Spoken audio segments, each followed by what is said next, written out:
আসলে ওনা খুব লক্ষ্মী একটা ছেলে।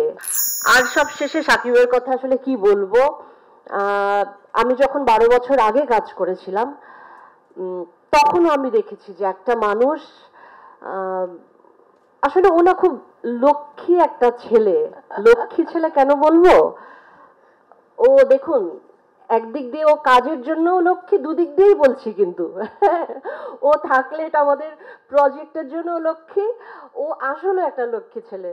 ও যখন কাজ করে, ও যে কত পরিশ্রমী, ও যে কেমন করে কাজ করে, এবং একটা আর্টিস্টের সঙ্গে যখন কাজ করার যে আনন্দ, একজন এরকম মানে তৈরি আর্টিস্ট যে কিনা আসলে এত ভালো বোঝে টেকনিক্যাল এবং অভিনয়ের জায়গাটা, আপনারা আবার নতুন করে নিশ্চয়ই ওকে ডিসকভার করবেন, আমার আর বলবার কিছু না। But it was very delight to share, মানে ওর সঙ্গে আমার screen share. Thank you Shakib, thank you so much. মানে it was a wonderful journey. আর সবশেষে থ্যাংক ইউ আপনাদেরকে, আপনারা নিশ্চয়ই আমাদের ছবিটিকে একটা অন্য জায়গায় পৌঁছে দিবেন। Thank you Rony, thank you Chorki, thank you so much.